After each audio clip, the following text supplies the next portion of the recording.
Um, all right, so welcome to this tutorial.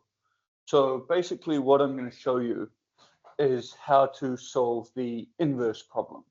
So in contrast to the inverse problem, the forward problem is basically a conventional problem we solve for mechanics. When we know the material properties or stress strain behavior, and we do what, for example, a conventional finite element simulation to simulate the stress and strain. However, very frequently, we can observe the strain using cameras and techniques such as digital image correlation, where basically we spray paint little black dots onto an object and watch how they deform. So we know the strain, but in complicated settings, we don't know the material properties.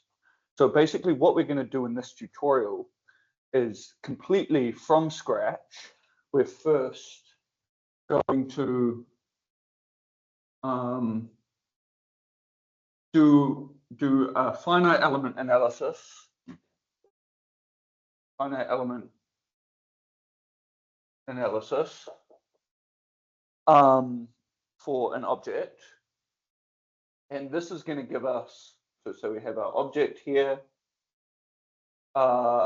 We pull it, and this is going to give us a full stress field and strain field. Now, what we're going to do, so that's step one of this tutorial, somewhat easy and conventional. Step two is we're going to pretend that we measured the strain using a camera.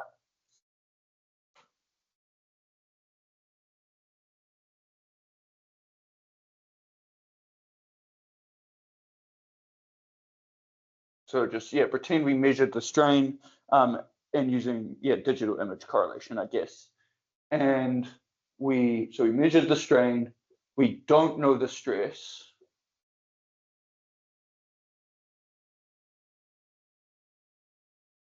And we don't know material properties. So I'm going to write the material properties instead of M. I'm going to write this as stress as a function of strain. So if we know the strain and we know the elastic modulus, for example, we know the stress.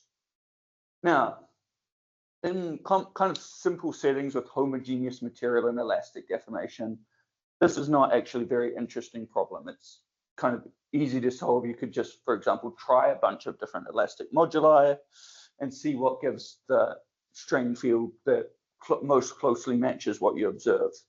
There are a few settings where this is not possible. So for example, with large-scale plastic deformation, there's necking, and it's basically impossible to measure the stress and material properties in the neck of an object at high deformation because the stress varies everywhere. You can't just use force divided by area. Another situation is where it's the material properties or stress strain behavior changes with position in the sample. So you can get, for example, graded materials, materials with temperature gradients, composition gradients, or just kind of complex situations. Like a weld, the properties will vary through the weld. So there are lots of settings where the properties vary. So today, the kind of objectivity is just simplicity. So we're just going to do a rectangle and we're going to do linear elastic, even though everything will work for much more complex nonlinear stuff. And we're going to just vary it with position, just so it's not too easy. Okay, so kind of just getting started with the finite element method. We're going to use the software comsol. So I'm just going to share my screen.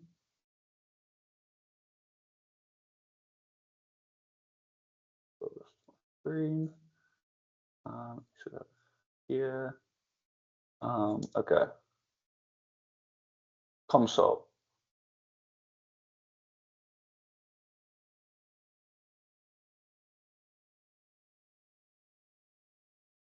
Loading.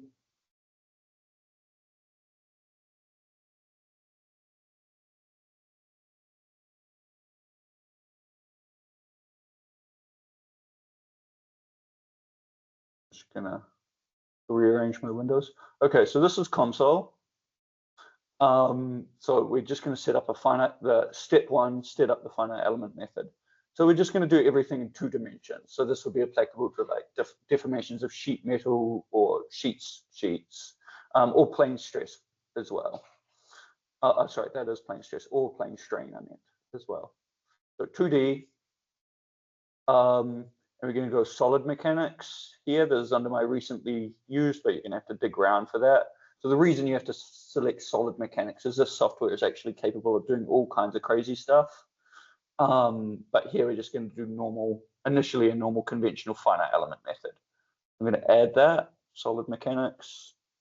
I'm going to go to study.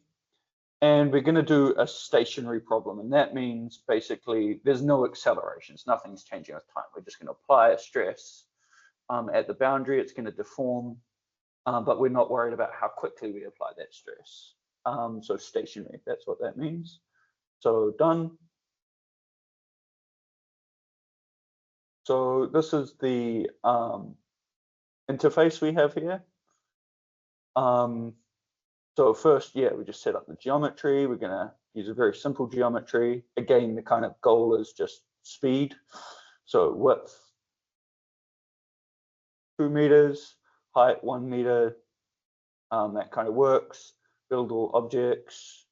Now we go form union, which I guess combines different shapes in the context of more complex geometries. But we're going to click this form union and then build all. And we have our geometry. Wasn't very difficult. Now, so we're going to go to solid mechanics here, and we're going to do plane. I guess, yeah, plane strain is fine. So we're going to assume plane strain, and okay, so we're going to go linear elastic material, and for the elastic modulus. So kind of the way I like to do these finite element simulations is just have the simplest possible thing first, and then add a little complexity afterwards. And often when you do the very simple thing first, there's some random error or bug, but then you figure that out, run it, make sure it runs smoothly, and then you can tinker with things, make it a bit more complicated. So if you're doing more complicated boundary conditions or whatever, but just start with the most simplest thing. So I'm just going to click a 1 here for the elastic modulus. Doesn't really matter, you can kind of change the numbers.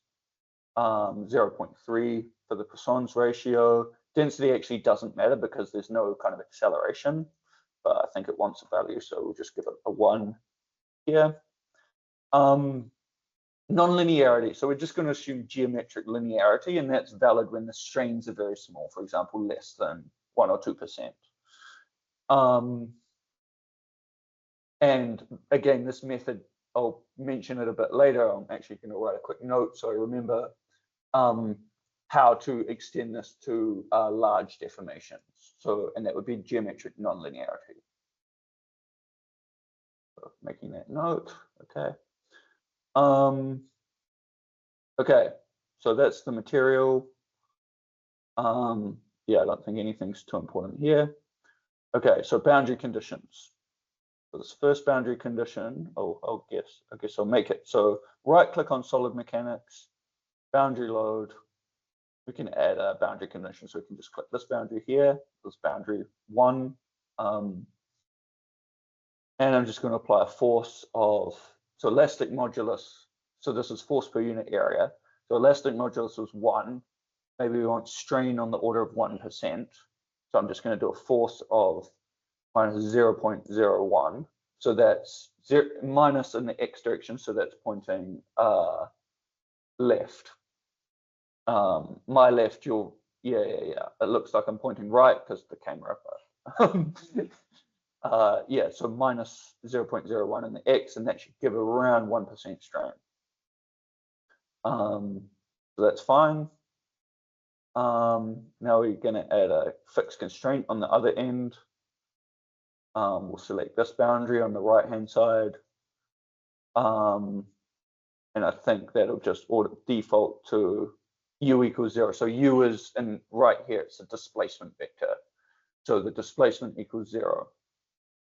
So it's worth briefly thinking about, oh yeah, okay. And the other two boundaries, top and bottom, are just free boundaries.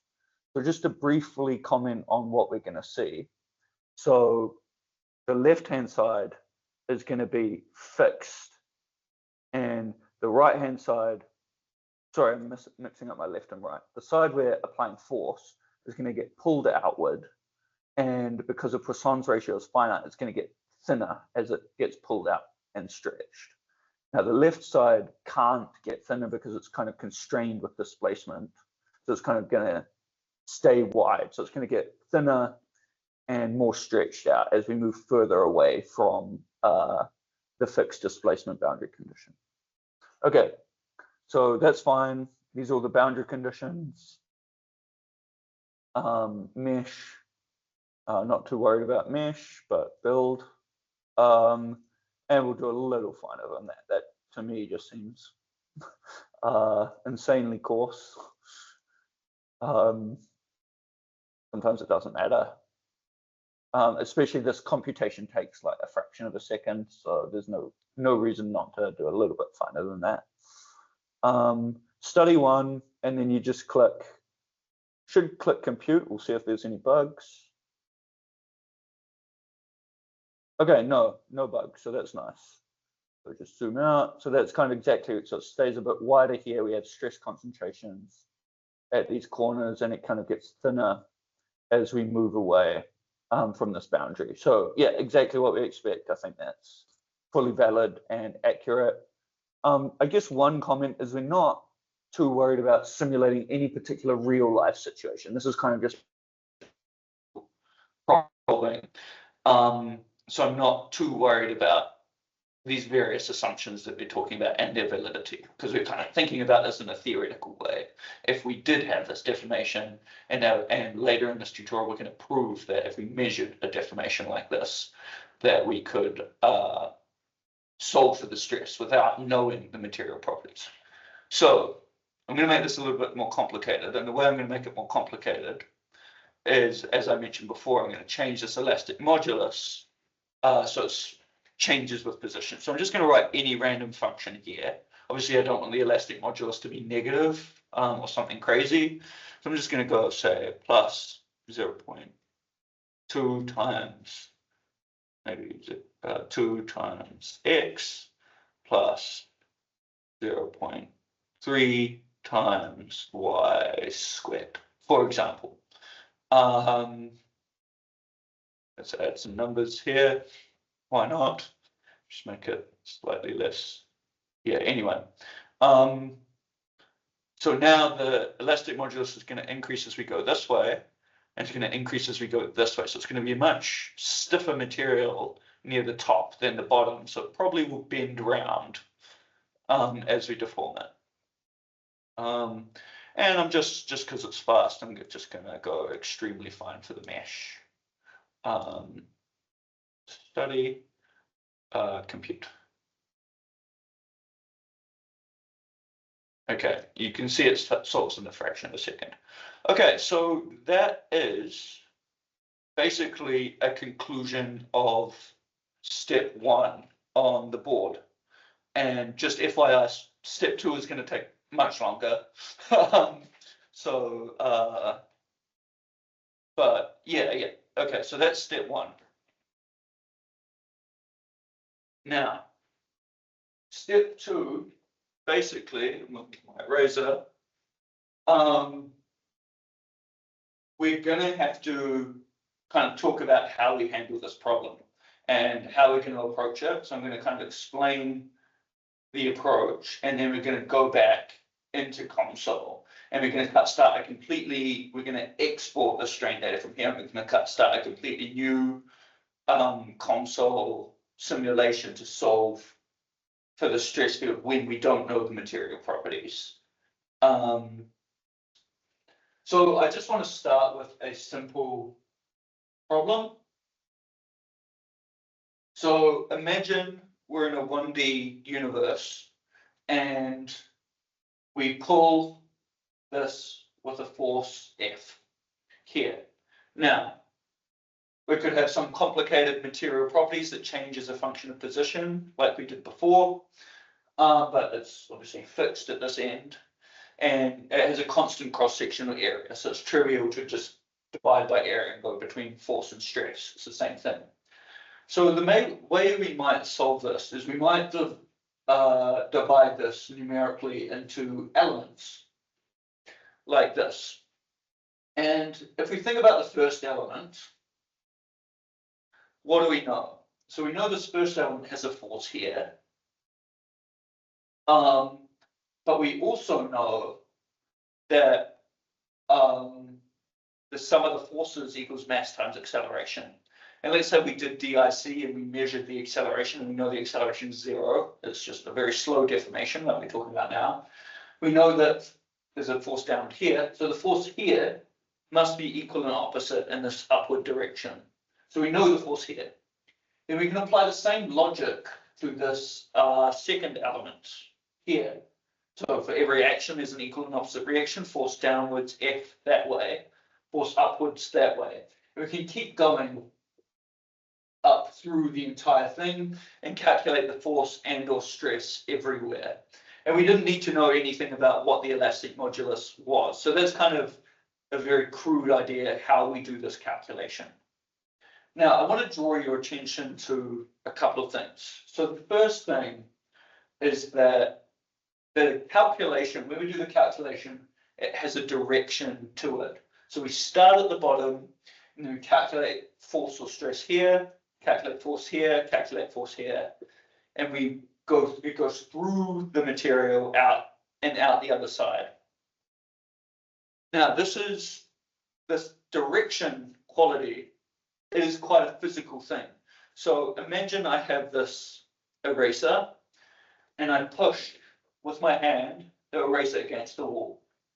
So I'm pushing to get the eraser against the wall.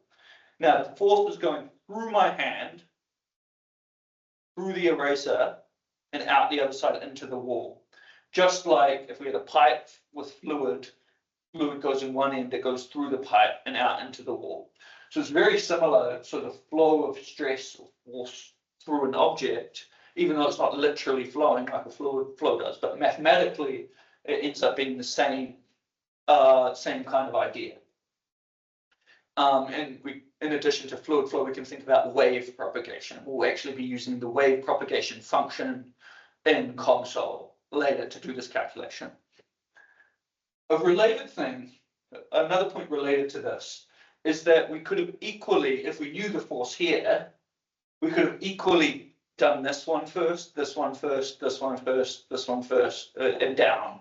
So we could have chosen to do the calculation in the reverse direction.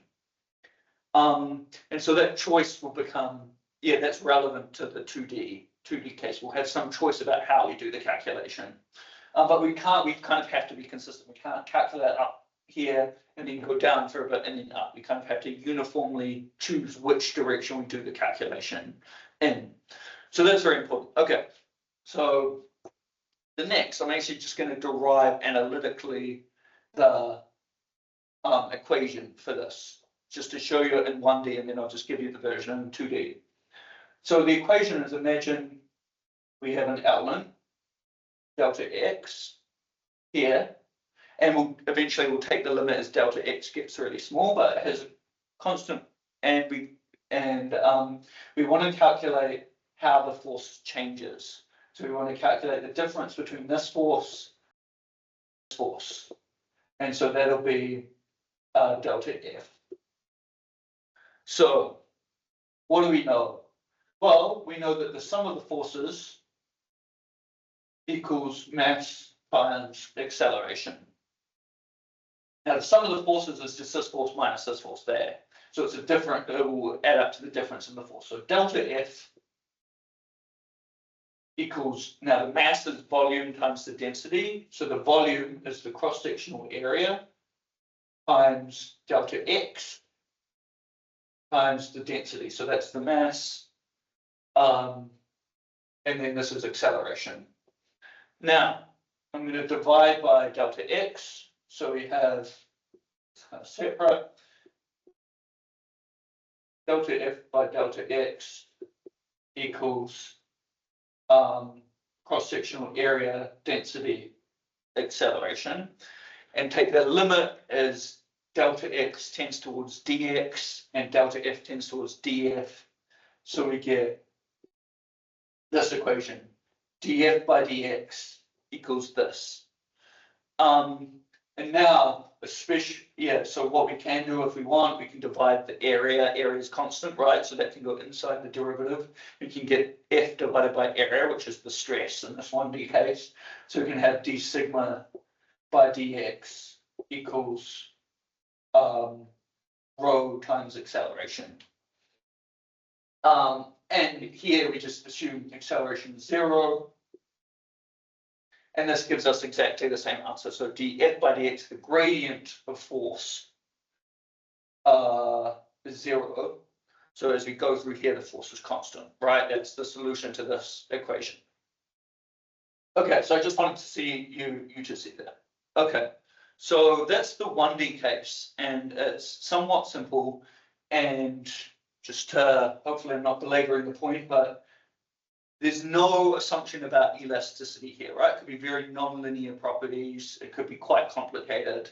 We could have observed a finite acceleration using digital image correlation, like with our cameras, and seen that there's an acceleration and calculated the F. So we could kind of solve this inverse problem in quite a complex settings in this one-dimensional situation. Now, the problem is a lot of things are more than one-dimensional, they're 2 and 3 dimensions. So we're going to focus on, I mean, obviously we're focusing on 2-dimensional here. So how does this logic change or generalize? So the first thing we've got to remember is that stress now is a 2x2 matrix in 2 dimensions. So we have sigma here, and draw a couple of lines, which indicates it's a matrix. Sometimes one line means it's a vector, or draw an arrow, but this is equal to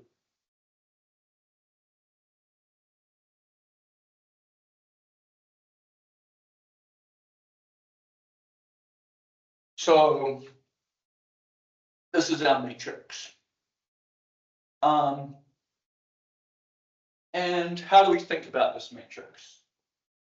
Well, actually, a good way to think about it is that the stress has principal directions to it. So if you remember, if you have a stress matrix, depending on what plane you're looking at, there'll be a different traction vector on the surface or force. And so the principal direction is when you choose the area and the force is directly pointing orthonormally or perpendicularly away from that area. So that's, you can think about that as the way the stress is facing, or the direction that the stress has. And there are actually 2 directions. So there's, and they're at right angles. So it's a symmetric matrix. So we'll have 2 eigenvectors, which are the same as the principal directions, and they'll be, and they can be facing different ways. So you can just calculate the eigenvectors of that, and those are your principal directions. Or you can use Moore circle or whatever to calculate your principal directions. But so that's quite important physically, and I'd encourage you to check out or have a look into linear algebra and stuff like that if you're struggling to understand that. Each one of those principal directions has a principal stress, right? So that will be the maximum stress and the minimum stress. So yeah, that's just important to be aware of, and we're going to call these principal directions Q1 and Q2. These are vectors, right? So I guess I'll underline them. And then the 2 principal stresses are going to be called sigma 1 and sigma 2. So I know it's not this guy because it has a 1 or a 2, right? So these are just scalar variables. Yeah. Okay. And if you study linear algebra, you can know that we can write this as the stress equals sigma 1 Q1 transpose plus sigma 2 Q2 transpose. Now, just to remind you, so this Q1 transpose is a matrix. So that's a column vector times a row vector. So those multiply out to make a matrix. So that's a matrix here, and that's another matrix here. So add two matrices together, you get another matrix. Hypothetically, if we were looking at Q1 transpose Q1, that would be a scalar variable, right? So we have a row times a column. Again, you can look at linear algebra if you've forgotten that. Okay. But this is important background for the stress. Okay. Now, what's the equivalent? So before we had d sigma by dx is 0. What's the equivalent equation in 2 dimensions?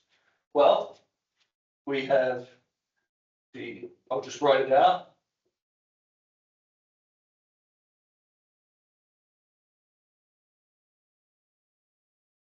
So it's a partial differential equation. Often there could be acceleration terms here, but for now we're just going to set it to 0. Yeah, and this is first equation is force balance and shows force balance in the x direction, but we also have force balance in the y direction.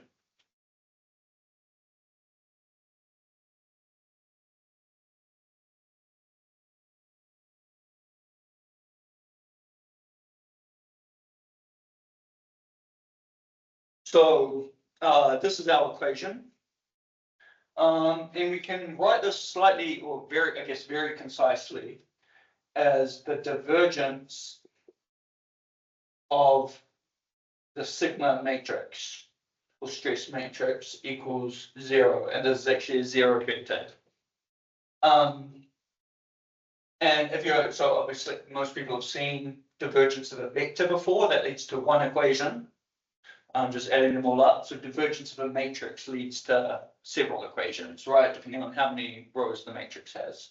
So you could, if you're uncomfortable with that, you can just interpret this as literally this is the definition of that, right? So this is the short way of writing this.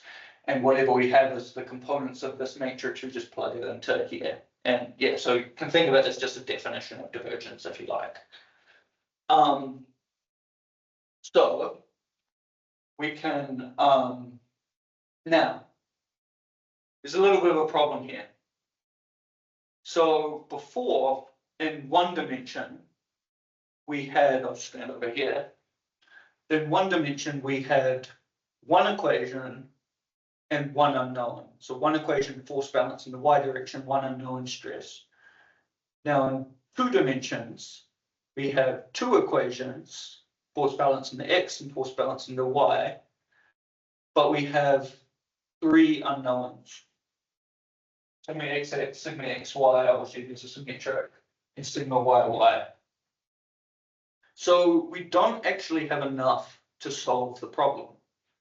So we have to make an additional assumption, and this is where all the eigenvector stuff comes in. So let me talk about strain for a second. So when I say I have an object and I strain, apply this crazy stretch to the object, right?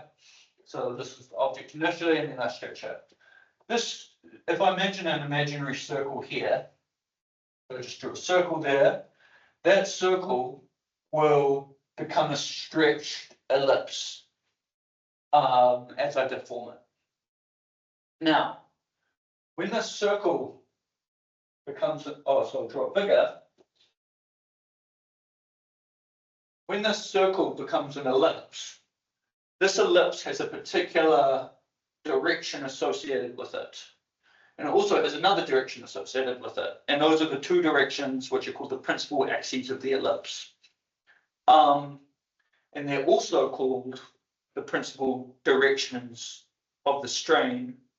And they're also called the eigenvectors of the strain.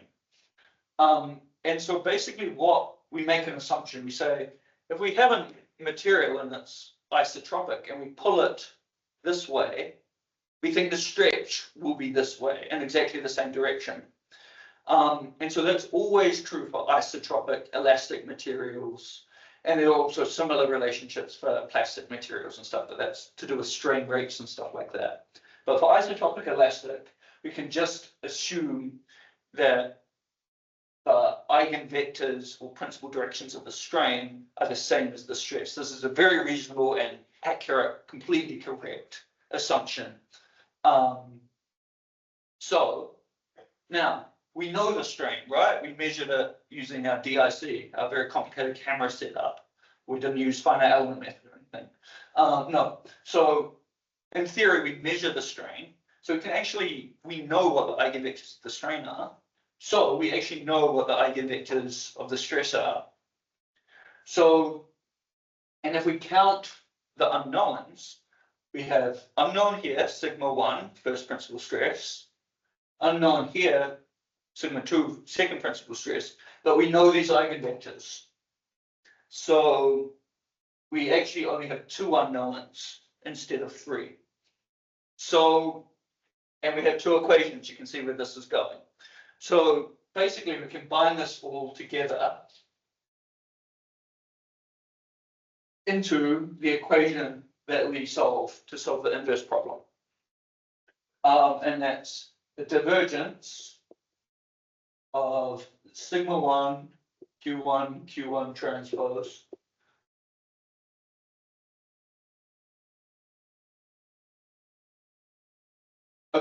equals 0. That's our equation that we're solving.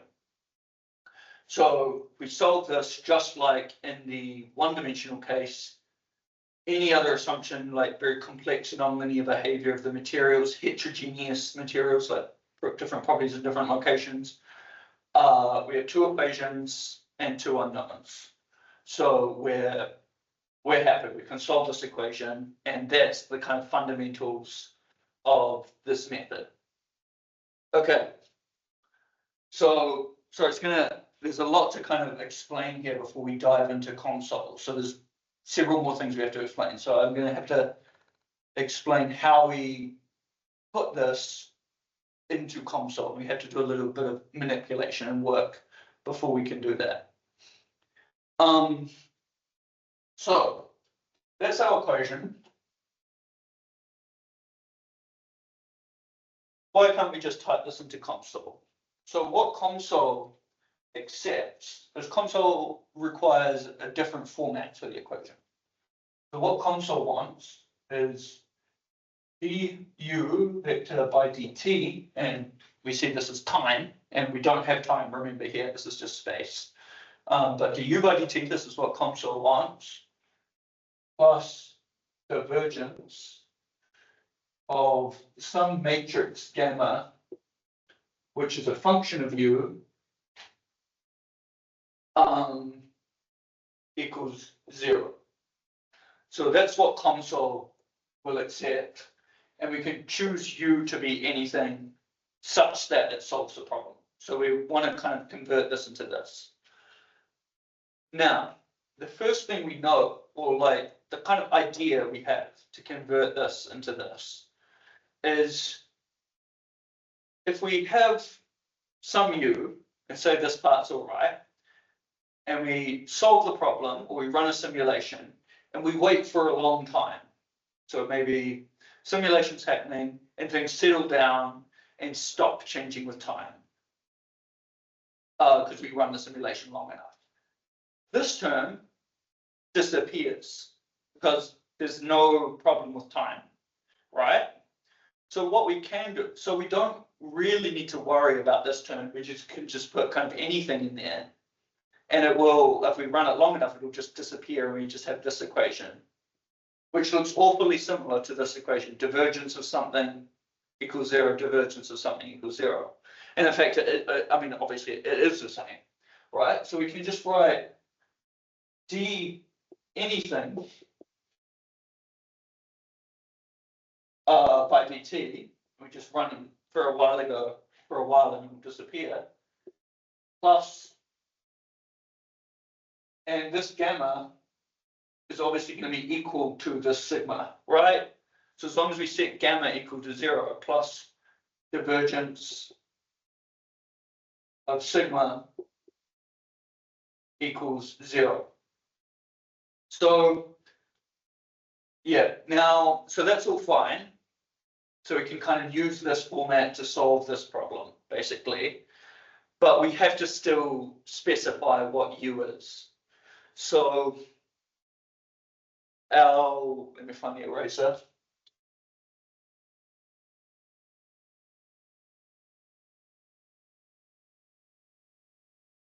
So our real unknowns are sigma 1 and sigma 2. And just to write out U, sorry, but what comsol wants or gives us to work with is some vector U, which is U1, U1 and U2.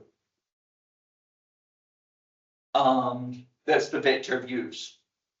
So, and we're free to choose, but we want to be able to, basically, if we choose a vector U and we can convert this into sigma 1 and sigma 2, then it's fine because we know we can convert to sigma 1, sigma 2, and then use this expression to calculate the stress, and then we're fine.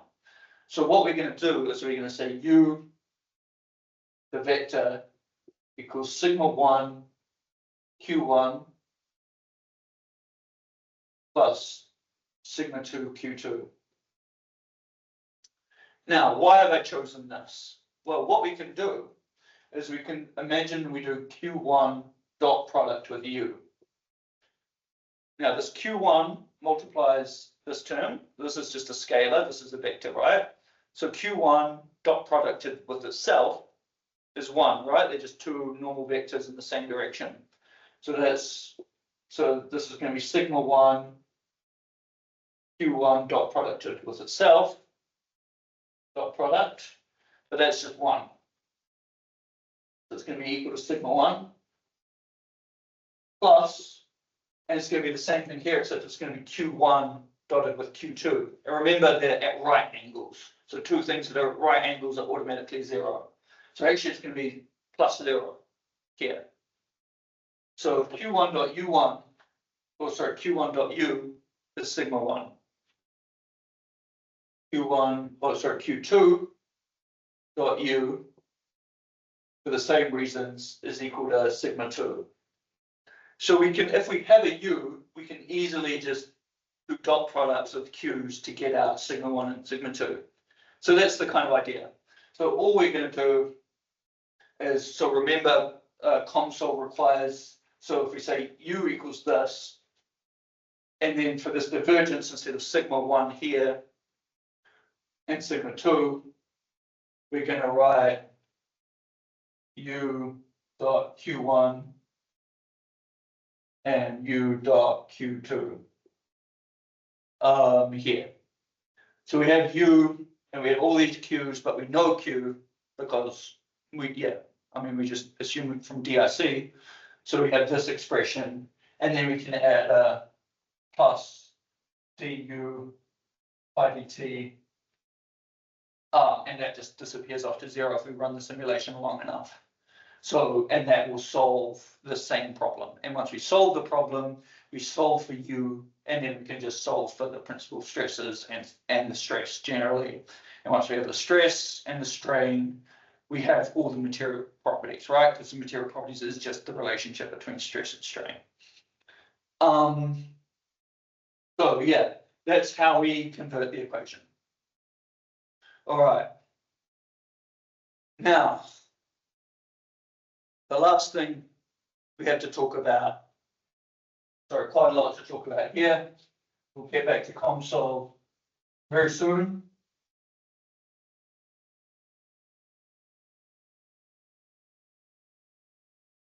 Is going back to this direction of calculation thing. So except in 2D, I have to explain that. So imagine this is our domain and we just have 6 elements here. Obviously there'd be 100 by 100 or whatever it is, 100 by 200. Now we know we measured the strain here. So for the two principal directions of the stress, which we pretend we know, or we know from finite element method, is, say, for example, they're these two, right?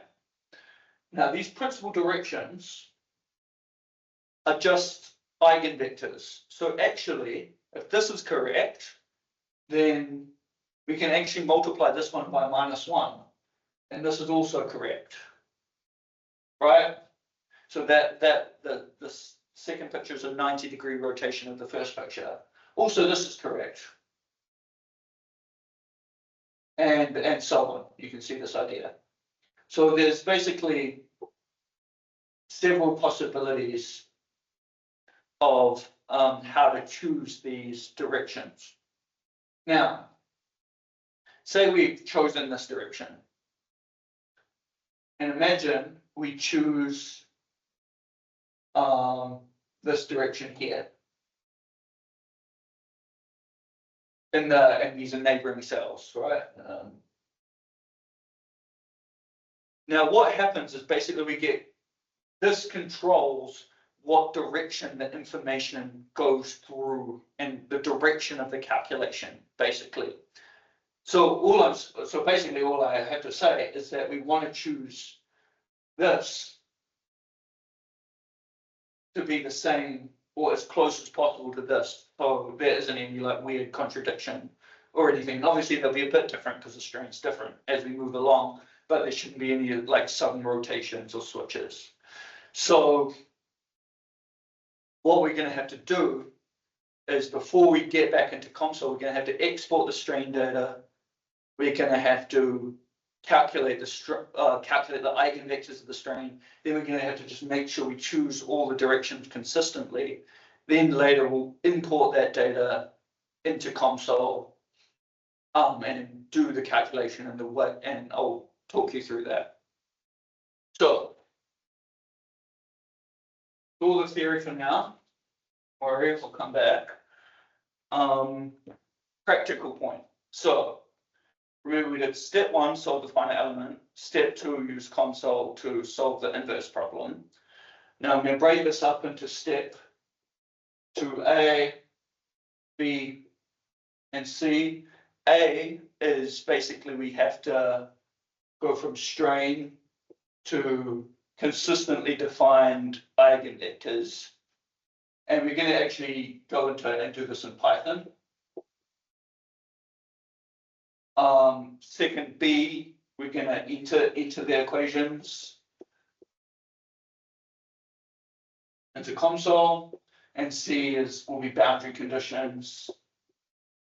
So those are the main kind of things. In addition, we've got to open the simulation and run things and stuff like that. But these are kind of the main undertakings we have left for us. And they're all a little bit, require a bit of work, a bit of thought, and they're based on kind of what I've communicated. Okay, so great. I realize I didn't stop sharing my screen, but hopefully that's all right. Now, okay, so I've done this. So the first step is to export the data.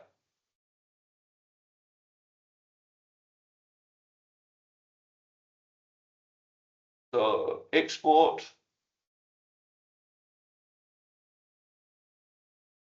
Data.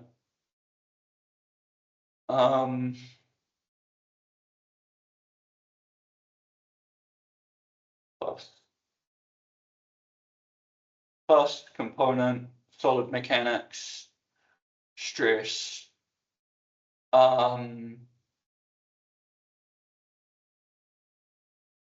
Stress tensor. So no, so obviously, so we want the strain.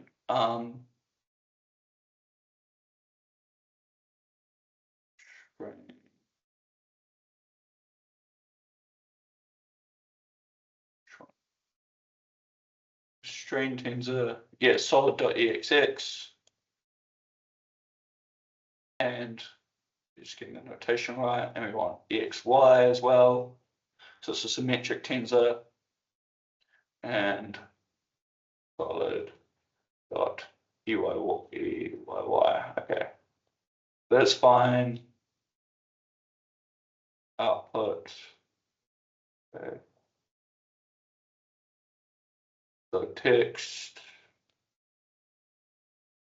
There's some option for grid somewhere.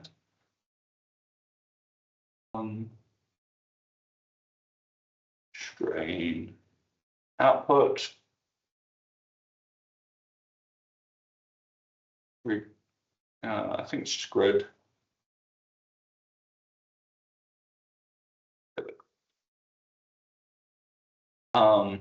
Now to say, if we're thinking meters, it would be 1 every centimeter. So 200 points in the X direction, 100 in the Y. Yeah, and I'm gonna make a new folder for this. I'm gonna go new folder, comsol tutorial, create. I'm gonna call this strain output. Save.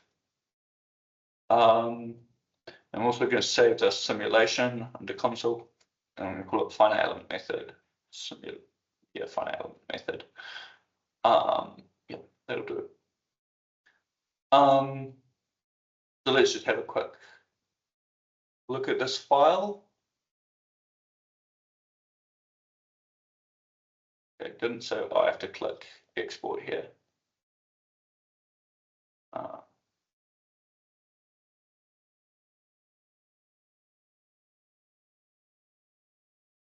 Good.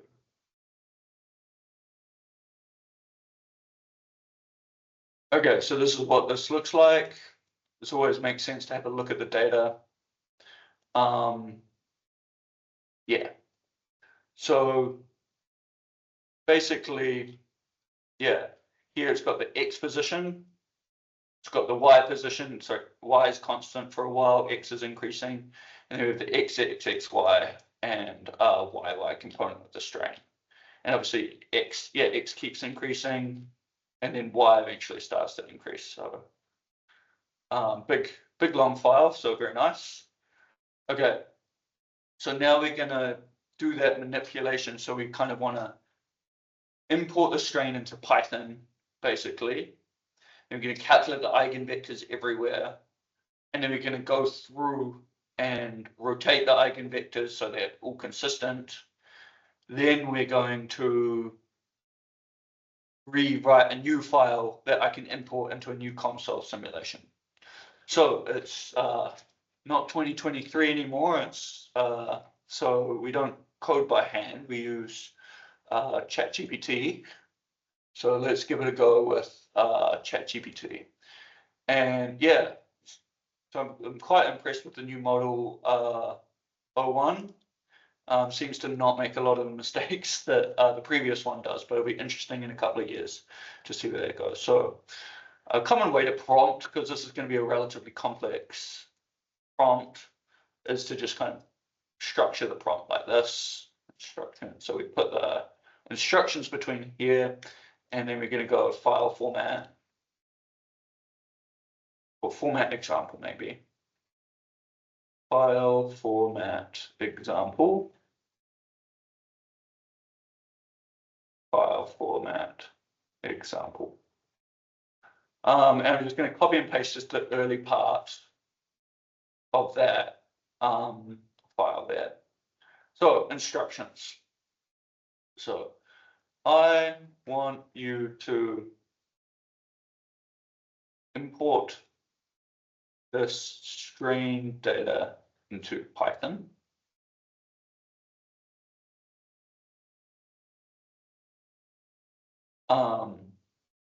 The first part of the file is shown below as an example.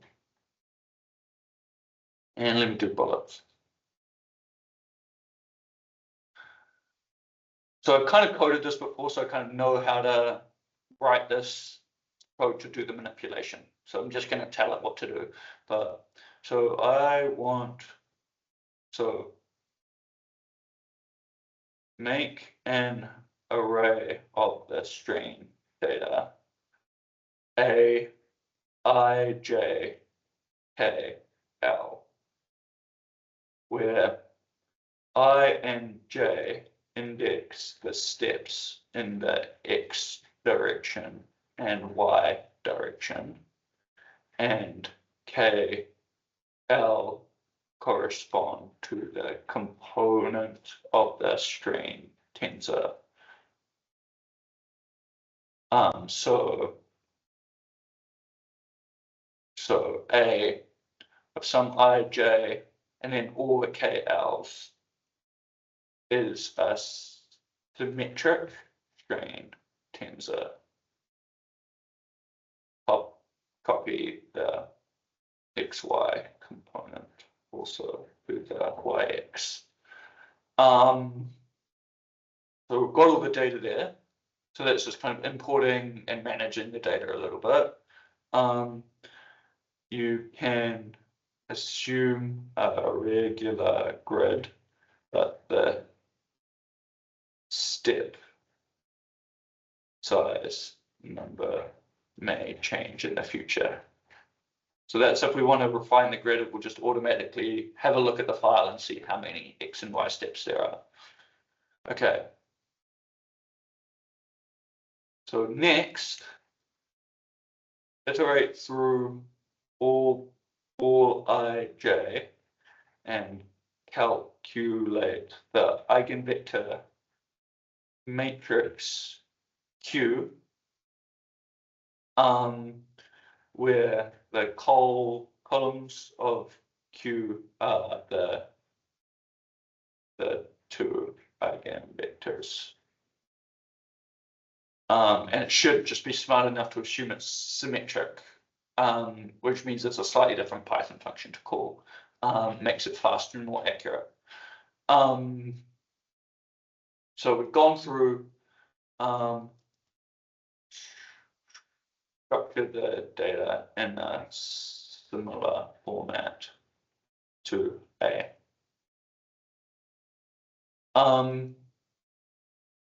Now comes the kind of slightly complicated part. I want you to make that spatially consistent with each other. By that I mean note that there are four arbitrary ways to specify eigenvectors in 2D by multiplying them by -1.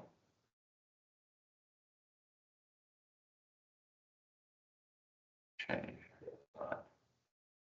However, I want adjacent cells to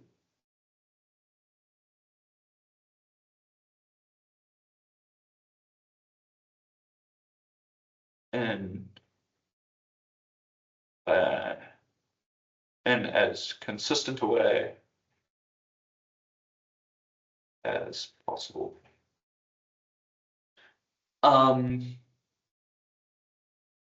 To do this, one, make sure the second eigenvector is always 90 degrees counterclockwise from the first. Two,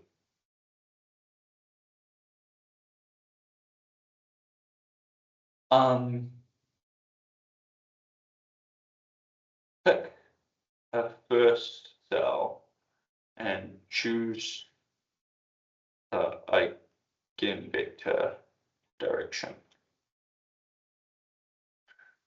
Three, consider a neighboring cell and do a dot product between the first eigenvectors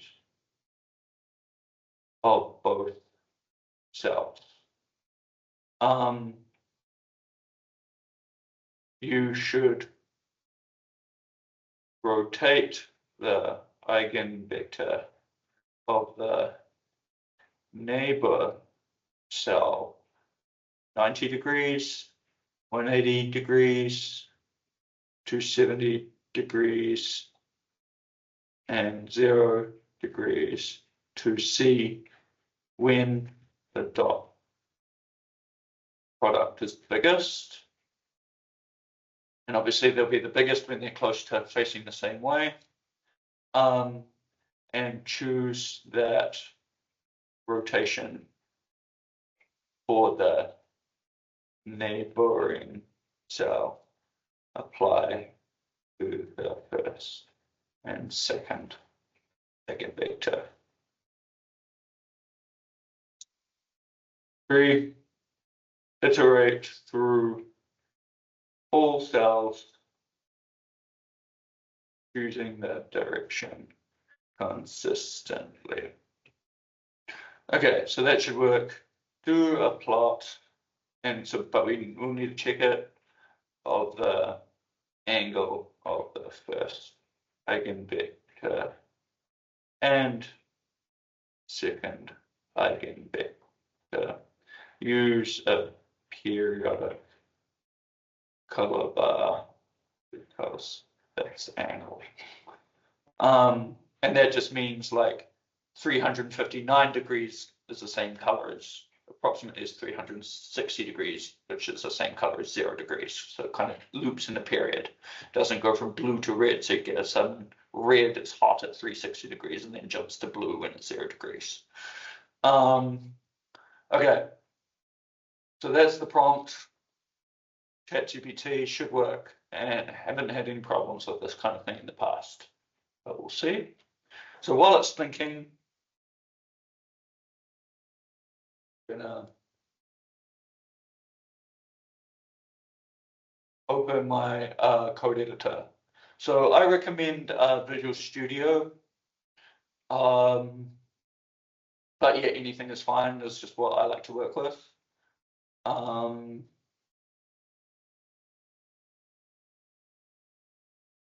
So look, files. Oh, this folder somehow that didn't work.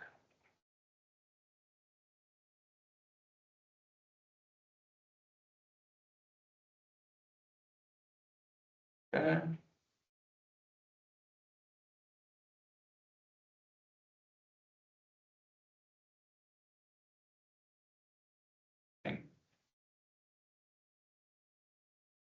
ChatGPT still thinking.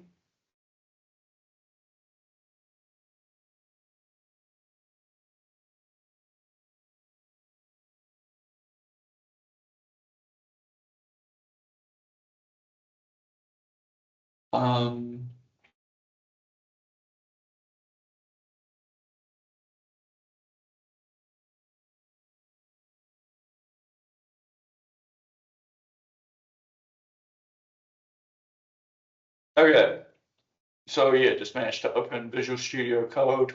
So we've got the strain output.txt. So I'm going to write a new file called strain to eigenvectors.python.py means .python. And I'm going to go to ChatGPT. And so looks like some nice code here. Copy code, paste the code, and probably they'll get me to import some data. There's a data.txt. That should be strain output.txt. So that's just what we called this one here.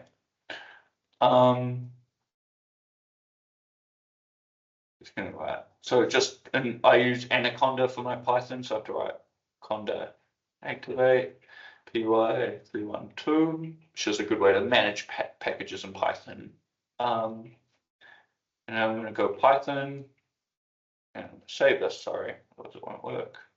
Strain to eigenvector.py, and let's see what happens. Okay. Houston, we have a problem.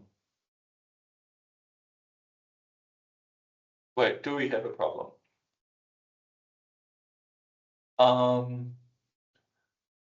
I think it's jumping from, okay. I think the problem is related to, so it's going from minus pi over 2 to, wait, no. This left plot is going from, that's not a minus sign, sorry, I misread. It's going from about pi over 2 to 3 pi over 2. So the color bar is just messed up and wrong. So it's not kind of periodic in the right way. Okay, make the color bar isn't periodic in the right way. It should.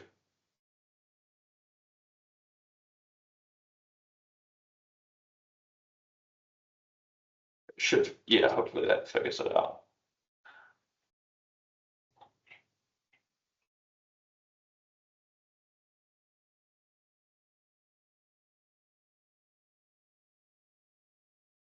Yes, it's hard to tell if it's accurate. I think that was accurate, but obviously the plot was wrong.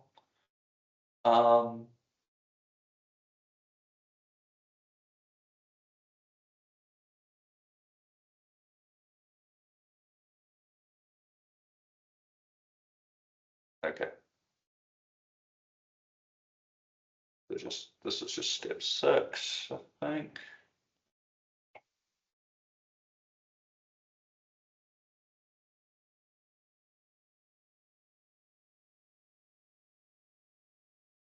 Again.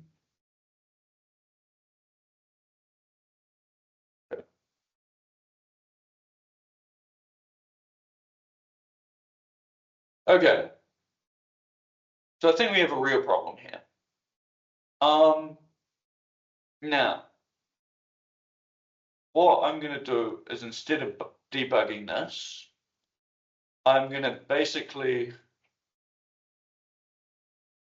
show you this is a prompt I did earlier, which is basically the same. So you can pause the video, read this, and there was no error with this code. So basically, I'm going to cheat slightly and just use that code. Obviously, in a real setting, you could try again or debug, but ain't got no time for that. I think I need to change the data.text to string output.text. Okay. Okay, and this is consistent. It doesn't have the periodic color bar, but it's yeah. Consistent eigenvector angle. And this is yeah, the second eigenvector angle. So yeah, it works very well.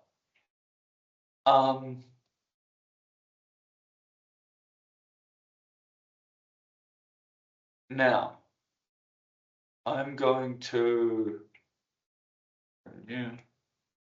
So code instruction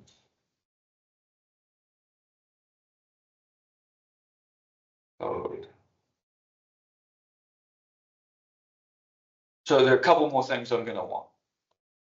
So this is the code I have. So first is instruction is I want you to export the eigenvector matrix data.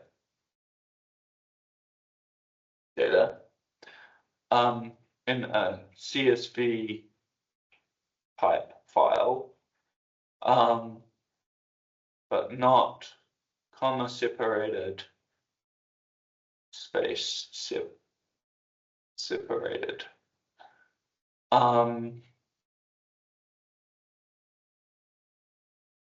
I want no header.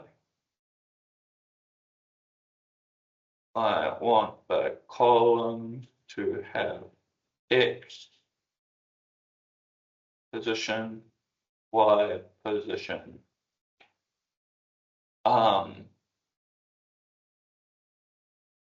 And then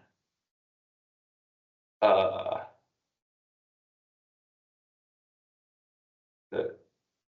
two component, then the four to each of two eigenvectors. Okay. I want the ability to rotate all the eigenvectors together, so that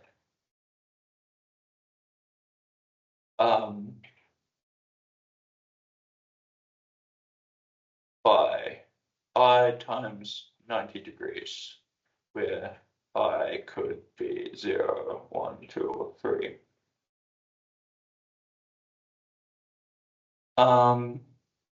And that's just because it gives the direction. So we've got all the eigenvectors consistent, but we want to be able to control the direction that we do the calculation in.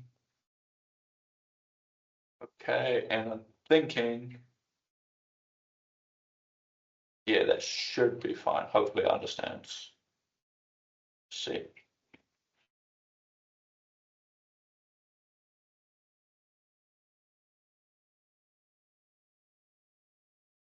Doesn't work, I'm going to copy my code from last time when it did work.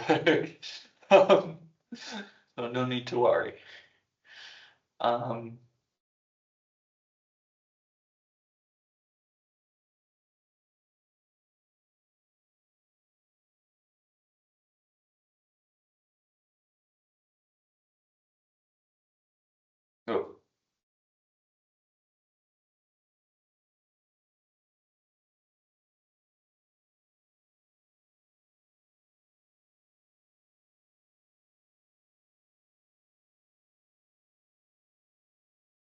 Okay. I'm just going to modify this and say, I think it got confused. So rewrite my code so I can copy and paste.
Data.text.found, so that's fine. Classic strain.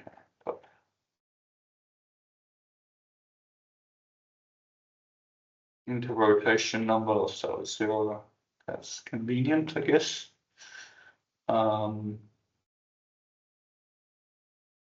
Okay, that's good. And then I can. So as you can see, there's eigenvectors.txt, and we'll just have a look visually at that file to see if it looks reasonable.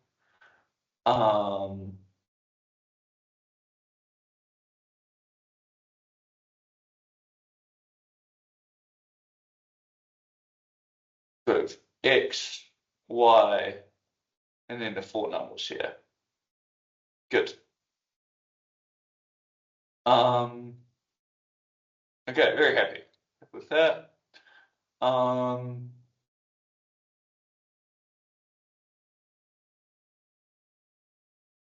Yeah, good. Okay. So, done this. I'm just going to save this, and we're going to exit. And we're going to make a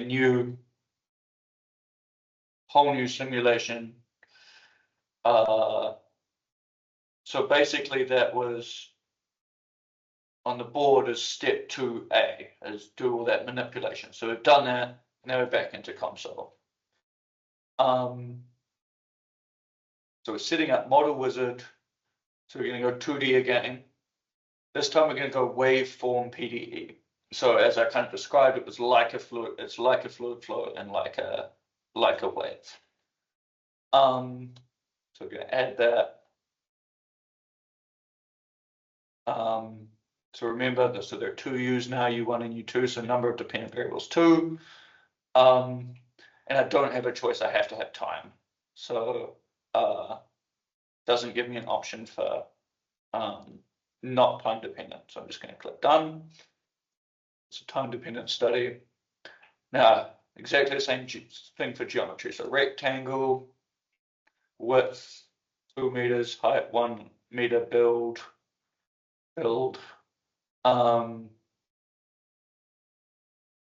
Now, oh yeah, import the data.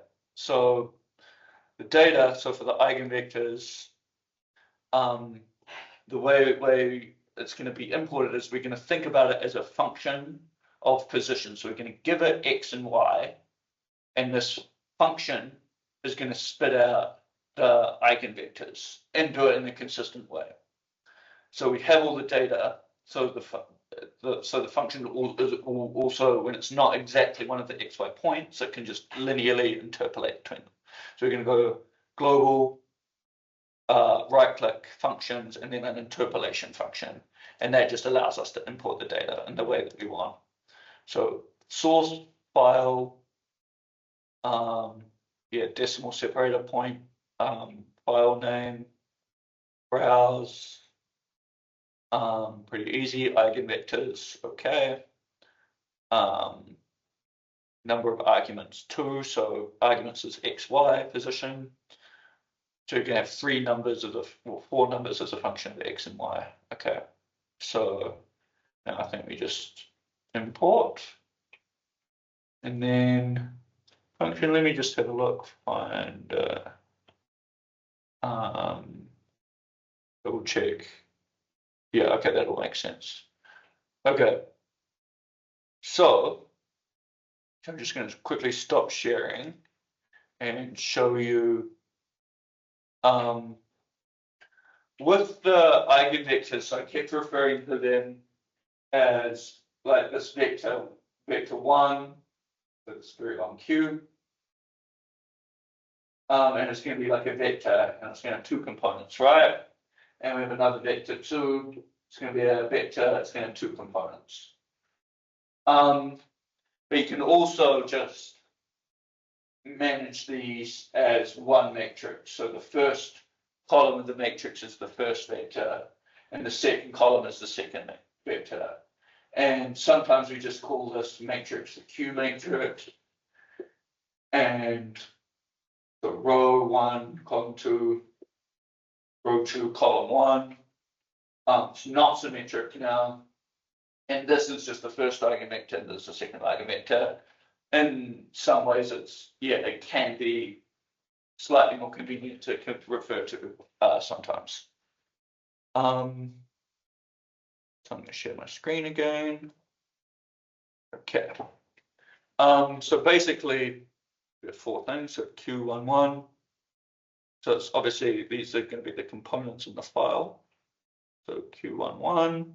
It's going to be the first thing. Q21, second thing. I'm going to double check this in a sec. Q12.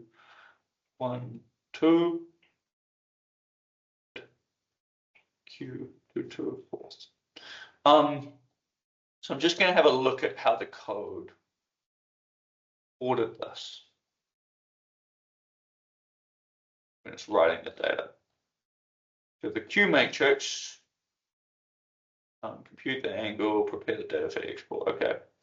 So here, it's got the first eigenvector, and it's got the first component and the second component. So the second component of the first eigenvector is the bottom left component. So that's second row, first column. So Q21. Easy to mess this up. So yeah, I did that correctly. So it's Q11, Q21 is the second component. And then Q1, first row, second column is the third item in the file. And just so you remember, the file just looks like this. So if X, Y, we've already told it has two arguments, then we're just telling it this is the first, this is the second, this is the third, this is the fourth. So we have all this Q's.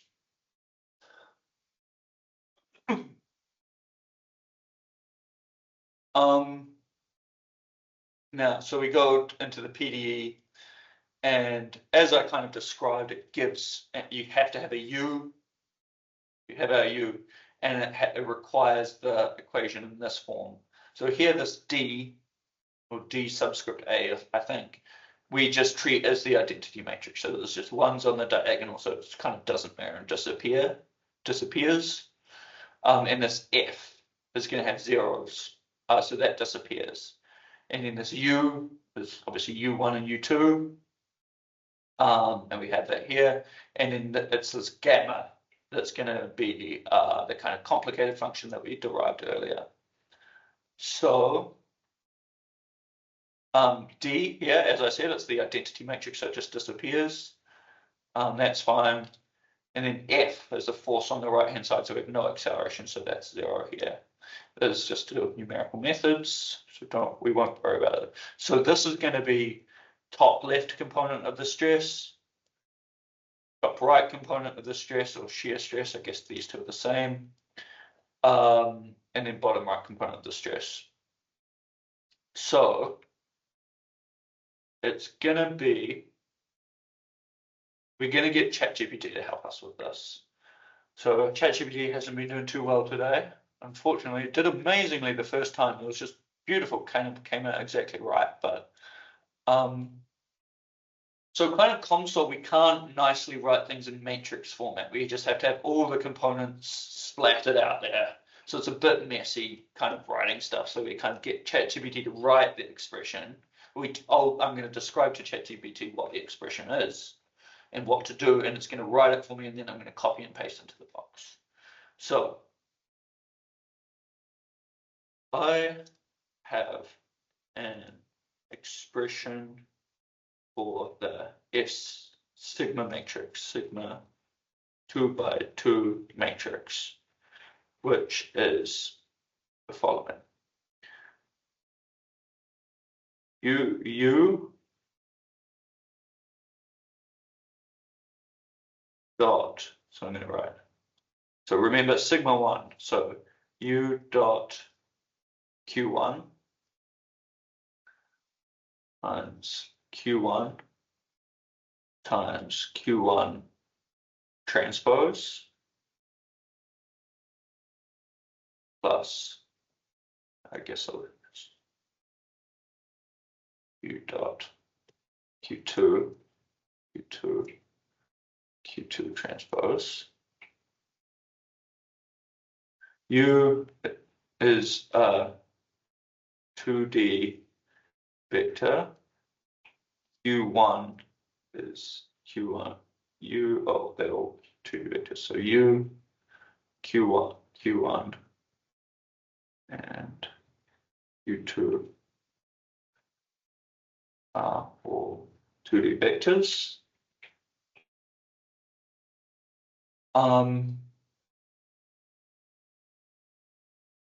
However, Q1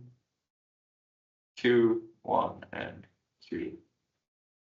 Q2 are also columns of a matrix, of a 2 by 2 matrix Q.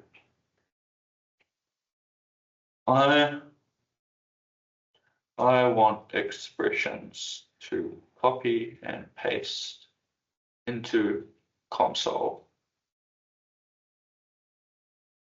for the sigma matrix. It should be a function of the matrix Q and the component of the vectors vector U. Refer to them as U1, and this is U1, U2, U11, X, Y. So we have to have the X, Y with the Q's, for example. I don't know why, but it's just how console wants it. Q, 2, 1, X, Y, etc. Include X, Y with Q, but not U.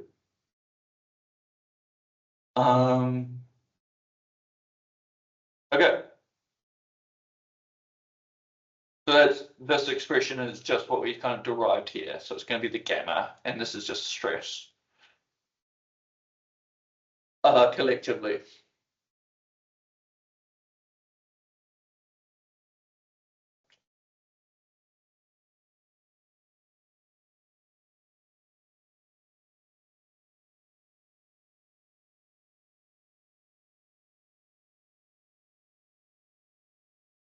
So right, I just asked. Yeah. Okay. No, this is an old question. Sorry.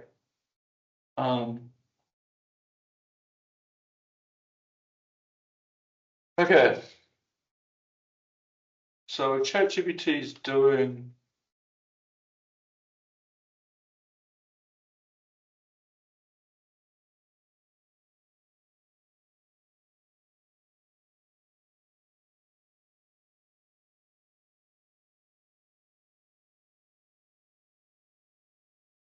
things perfectly last time. Oh well.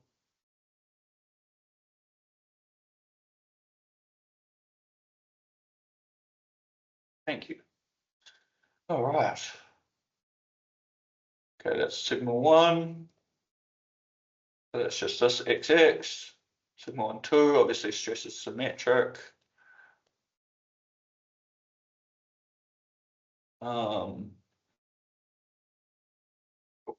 That's this other one. And I should use O1 mini for this. Save there. Okay. Okay, didn't copy that correctly.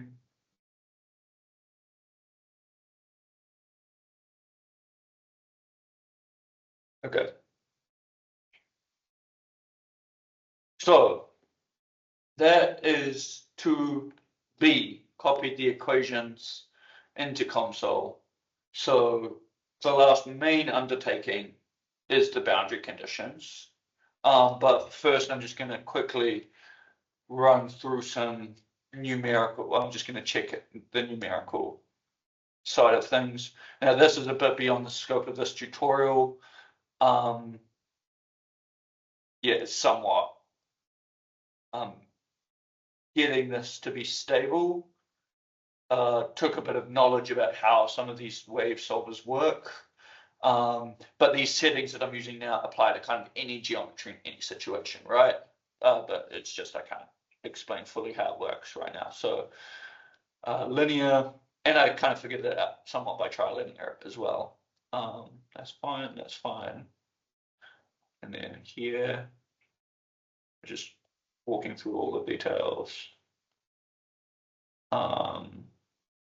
Zero numerical flux.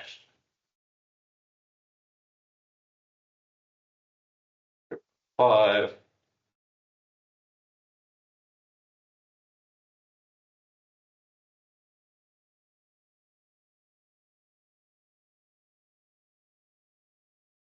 Okay. Yeah, that's all right. Okay. Now, right, boundary conditions. Okay, so let's start with the left-hand side where there's force. Let's briefly look at the equation. So remember, this gamma is just stress, right? So stop sharing my screen for a second. So down to A, to B, just have to C to go, right?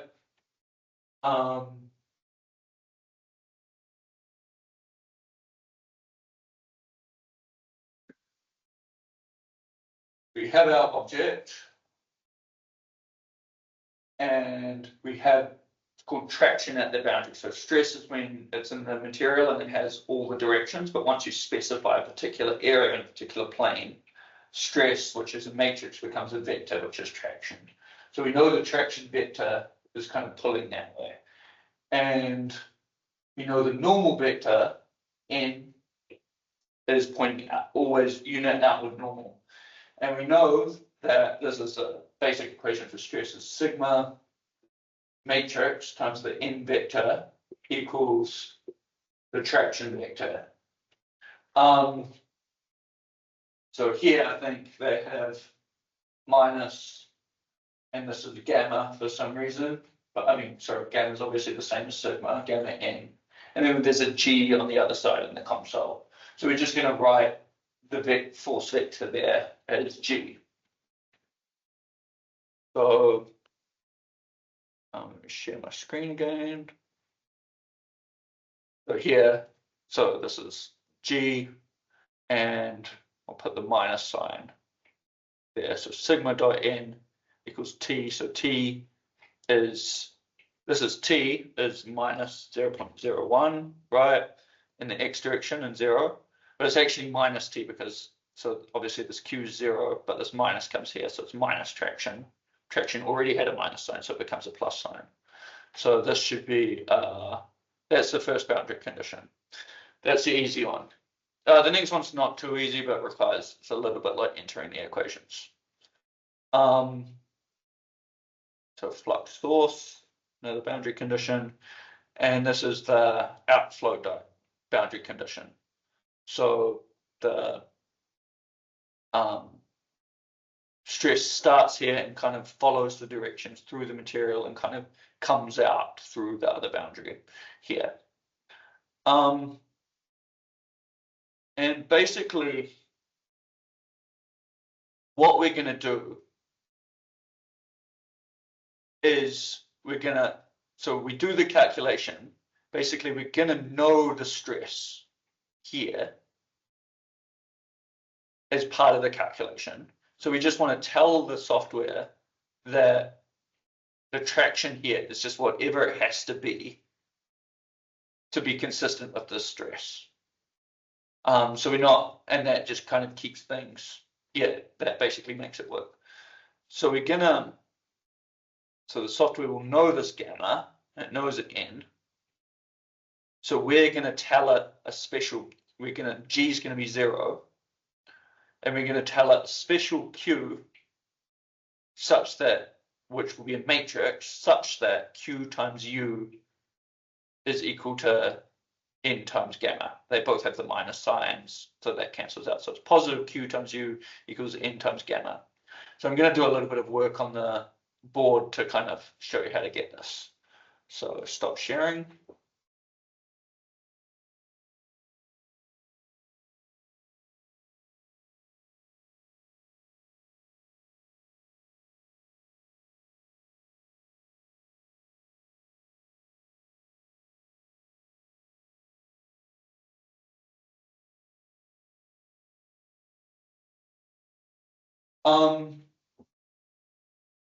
Now, n in this case is going to be the vector 1, 0, right? Pointing outward in the positive direction on the right hand side. So it's just a normal vector. So when we have 1, 0 times sigma,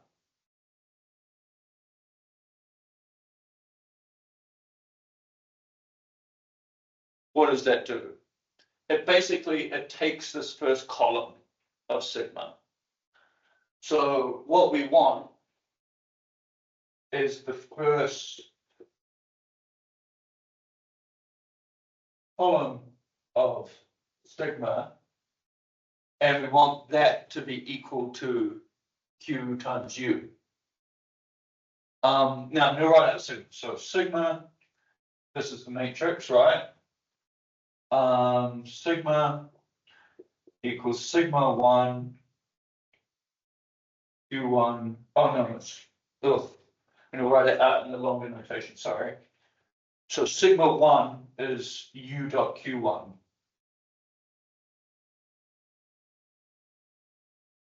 Q1. And I'm going to write this U transpose Q1.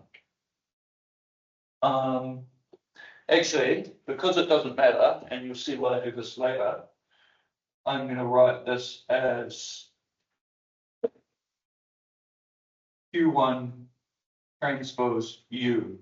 So this is just the same as the dot product between the two vectors, right? So it doesn't matter. So this is the first principal stress, right? That was the definition of U. Times Q1 transpose plus Q2 transpose dot product with U, Q2 transpose. Now,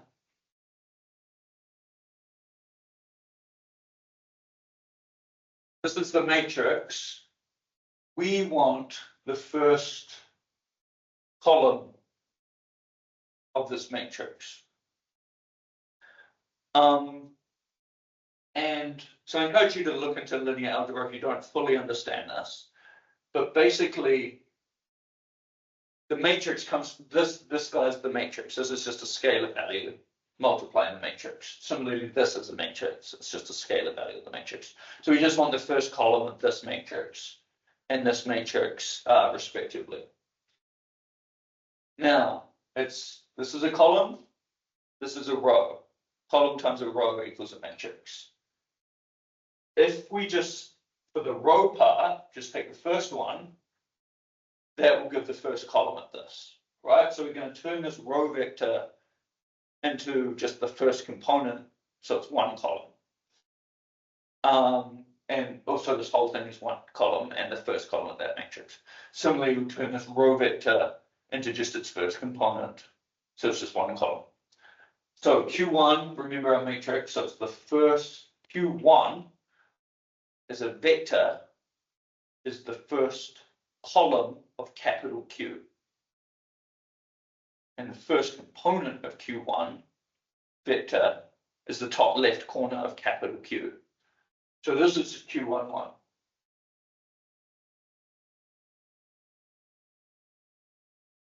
Now for the second one, Q2 is the first component as a vector. If we haven't transposed it yet, it's the first column of Q, capital Q. The first component of Q2 is the top row, second column. So 1, 2, Q, big capital Q, 1, 2.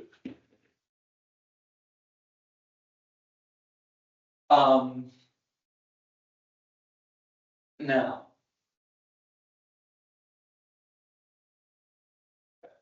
so just so this is scalar, vector, scalar, right? Scalar, vector, scalar. So we can move scalars around. It doesn't actually matter.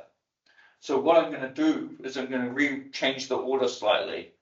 So I'm going to write this first term as Q11,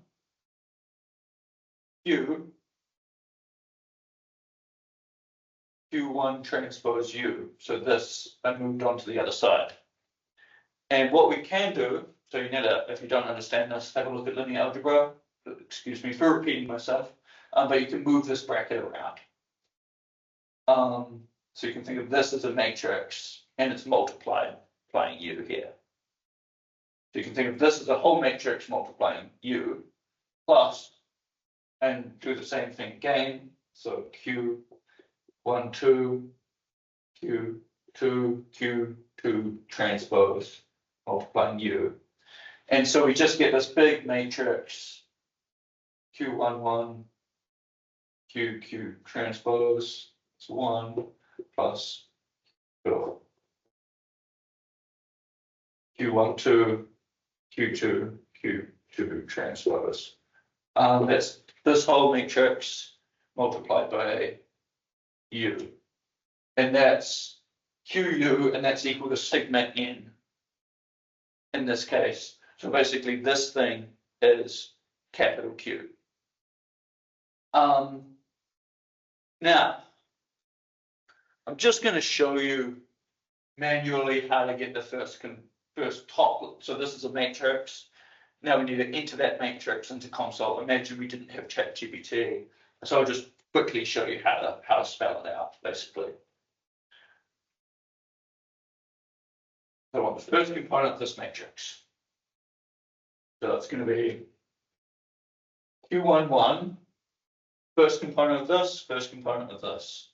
So that's times Q11 times Q11, and then plus Q component this and top left, first component of this, first component of this. So it's actually initially a simple expression. 1, 2, Q1, 2, Q1, 2. Okay. So that's basically the idea where you can get ChatGPT to just kind of write out all the components in the right comsol language. So one moment. So share my screen.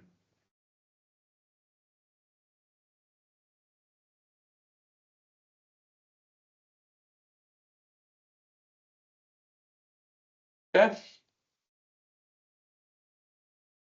I want you to write comsol expression for the matrix.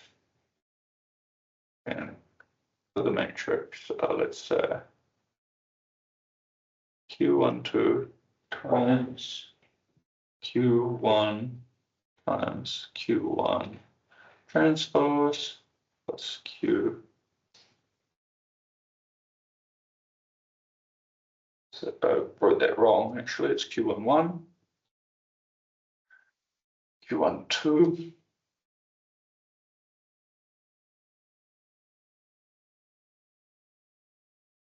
transpose.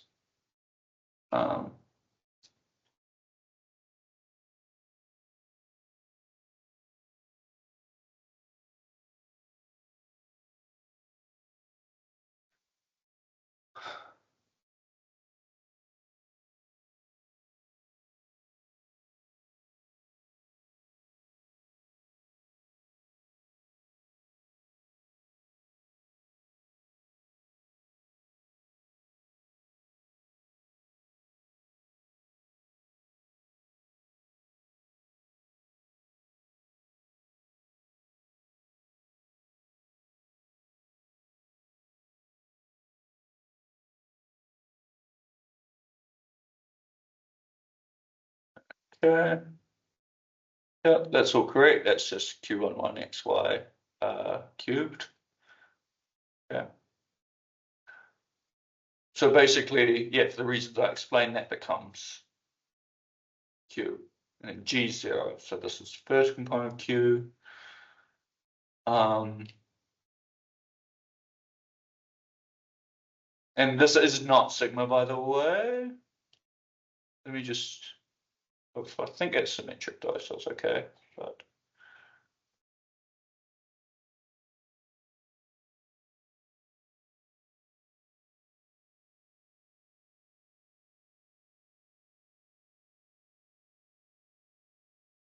okay. Anyway, so that's this, and I just want to check. So the data we imported. So we have our interpolation function. I'm just going to plot this. Just have a look. Okay, so this is -1 for the most part, so it's pointing in the opposite direction. So I'm just going to re-import the data. and I'm going to flip it 180 degrees using that rotation thing. So Python strain EV. Now it lets me do a rotation of, I did 0 before, so 2. Okay, good. So that should have saved. Discard that, yes. And then it's the same file, so just import and then plot. And yeah, then that's 1. So that's facing the right direction. Mesh. Go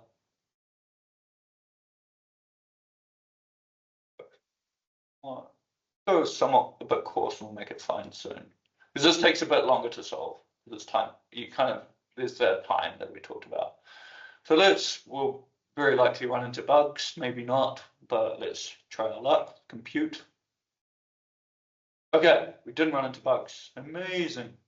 So we can see, as we do the calculation, physically what I described was the force kind of flows through the material. So this is just plotting U1. Remember, that's not a physical parameter, so we'll adjust that later. But as we progress through time, it's flowing through the material. And we can see it's traveling at about 1 meter per second. That's not too relevant, but the simulation stops here, so it hasn't quite reached steady state. So we need it to be steady state for it to be the true solution. So we can go step 1, time dependent, and then it goes stop, step, start, step, stop. So we can go instead of 1 second, we can go maybe 3 seconds, and it outputs data every 0.1. And just since I see it kind of seems to be working, I'm just going to go extra fine for the mesh. Never click update solution. I've wasted a lot of time thinking you can click that. You can't. Just click compute. For some reason, update solution doesn't update. It just gives bugs.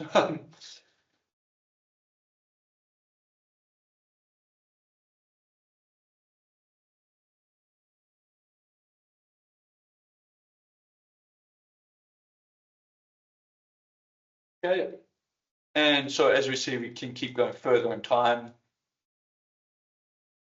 And basically, so it's reached steady state here. So sorry, the color bar does something weird.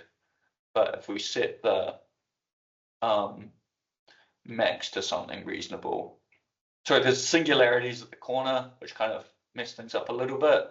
But I'll comment on those a little bit later, but it doesn't matter too much. Let's just plot settings. Oh, okay, so what we should do, sorry, is when we're plotting, we should plot the stress, not this U value. So it's currently plotting U. So I'm just going to copy the expression for the XX component of the stress. So this is the same as gamma, remember? So copy paste that into the plotting window. Plot. So now we're plotting this funky thing, which is the XX component of the stress, and you could obviously do the same thing for XY. Now I think so. Set a max of range, manual color range, say maximum of 12, 0.012. And 0.04, 004, for example, and then we can see we've got the consistent thing. So we can see this is exactly what I qualitatively described as force kind of goes through the material. And then it's, apart from like weird stuff happening in this corner around the singularity, which we don't worry about, it reaches steady state. We could run it slightly longer if we wanted, but and I might just, since this is a bit ugly, I might just run it at a slightly finer mesh. So why not go extremely fine? And then that just gets better. So it's really easy to make it higher quality. Now it's working by just doing a finer and finer mesh. And you can obviously go much smaller than this. So if you're in the mesh settings, you can get it so you can enter just the size and just go tiny, tiny. Same with the finite element method, you have to go tiny, tiny. And the Python data import export, go tiny.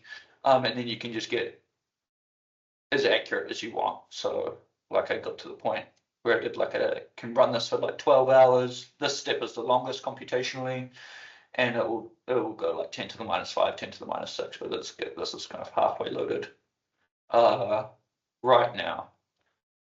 So, and we know also, I'll kind of show you and compare it to the finite element stress to kind of prove that this, maybe we'll find a bug, but hopefully we should be able to prove that this is an exact solution. Or not technically exact, but converges to the exact solution as you just refine the mesh. Yeah.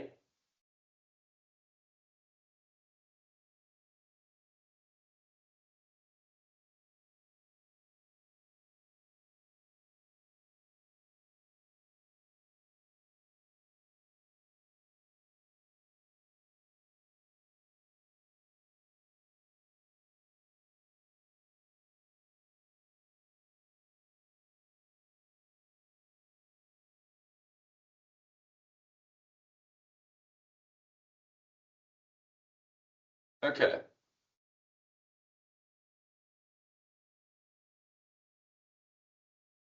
So yeah, that's a solution.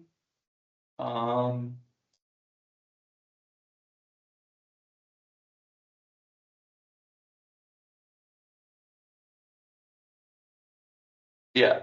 Okay. Cool. All right. So what I'm going to do to compare results is I'm just going to copy and paste, or take a screenshot of this, because I can't open two things at once in comsol. So take a screenshot of that, and then I'm going to save this as realize I hadn't saved. So this is inverse simulation, save, exit out of this, or file, open. I'm going to open the finite element method again. And there'll be a couple of reasons it looks, so obviously results, stress. So this is a different color scheme. So first thing, change the color scheme. This is rainbow before. This is, and we don't want solid stress. I think it's solid dot SXX. But let me just double check that.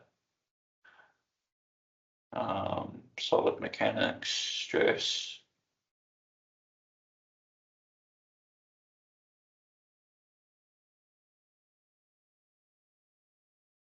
Oh, it's little x. Okay, that's fine.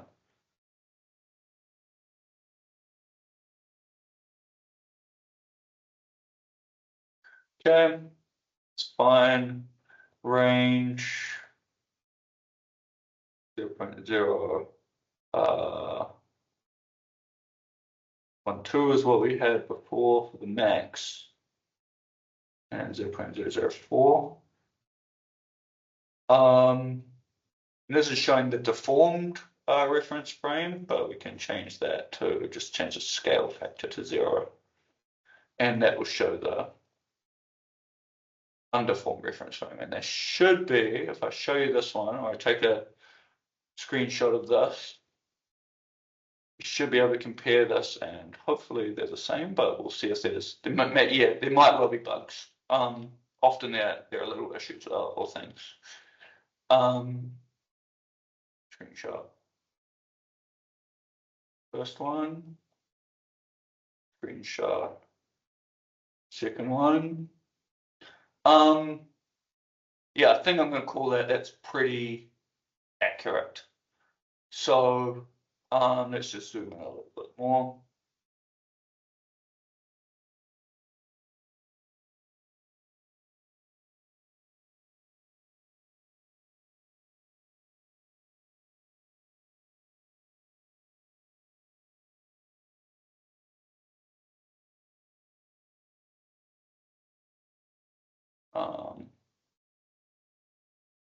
Yeah, slightly different sizes, but oh well. Yeah, so this is from the finite element simulation, this is from the inverse simulation. Now what you can do, so this tutorial is just kind of basically to get you started.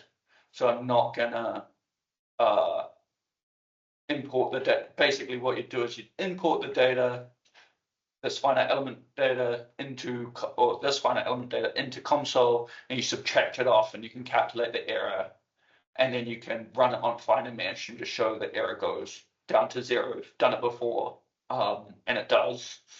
So this is basically a solution which converges to the exact solution. So that basically concludes the tutorial. So yeah, did everything from scratch. A few notes, few points I just wanted to make at the end. Okay, so first point, this is a relatively new method. So I previously published a paper solving this using a finite volume method. And I kind of hard coded it in Python. So there are several reasons why this method is a lot better. First of all, this is second order accurate. So as you decrease the length of each mesh element, the error scales with the square of that. Whereas previously this error scaled linearly with that. So this will converge to 0 error much more quickly. It's also important with the finite volume method ran into numerical diffusion. It's hard coded, so this took under 2 hours, but the numerical method, takes weeks to code. It's really easy to extend what I've just told you to complex geometry. The whole point in this comsol software is you can do crazy random geometries, right? You just have to, I kind of got you started with the boundary condition, but you have to dig into that a little bit more and just write it as a function of n now as well as q. So the normal vector of the boundary, and you just have a more complicated expression. So it did for linear elasticity, but no, there was nothing about the method where we assume the inverse method where we assumed it was linear. So it would 100% work if I just switched it to some complicated nonlinear rubber with variable coefficient, for example, as long as it was isotropic. Now, with a bit more effort, we can do elastoplasticity if you know the elastic modulus. So if you're metal, for example, with constant linear elasticity, but complicated plastic behavior, I've got a paper basically on the mathematics of how you solve that. And basically what I've just described would be one component in that loop. The plastic equations are kind of iterative and you iterate through real time, not fake time as we kind of calculated here. So we would kind of put this solution as part of a loop that calculates the stress at each step in time, but with some adjustments as we kind of progress through the deformation. So that's described in the paper. So this can be extended to elastoplasticity. Large deformations. So here we kind of assume that the strain was 1%, but if it's on the order of 100% or 1000%, this method fully works. And including everything I said in the tutorial, the only correction, so we have to click nonlinear geometry. So we run the finite element simulation, then you just export. In addition to exporting the strain, you actually have to export the deformed geometry. And then you import the deformed geometry into, and just solve it with the strain in exactly the same way, and it works perfectly. So we've done this. And the last comment is basically the traditional way of solving these types of problems is called finite element model updating. And that's basically you guess the material properties and then you calculate the strain field, then you compare the strain field to what you observed, and then you keep iterating and optimizing. So you adjust the material properties till the error gets smaller and smaller and smaller. Now, basically, with exceptions, this is really hard to do if you have spatially varying material properties, because the range of possibilities with material properties and the matching is yeah, just computationally unfeasible, especially when the problem gets non-linear, so non-linear rubber and stuff like that. Takes a long time for each finite element simulation. So that's kind of the power and advantage of this method, is it's yeah, it works in those kinds of settings. Or one of the advantages. Just a comment, so the finite volume method that I referred to earlier is not useless. It's about 1,000 times faster because we don't have this imaginary time. So we just solve it in, for example, one time step and just say the change of time has to be 0. So that's useful as well. And when you do that, this problem takes about a second to solve. Like I've solved similar ones in much less than half a second, but it depends on the specifics of the solver. Yeah, that's basically it. Thanks for watching. Cheers. Bye.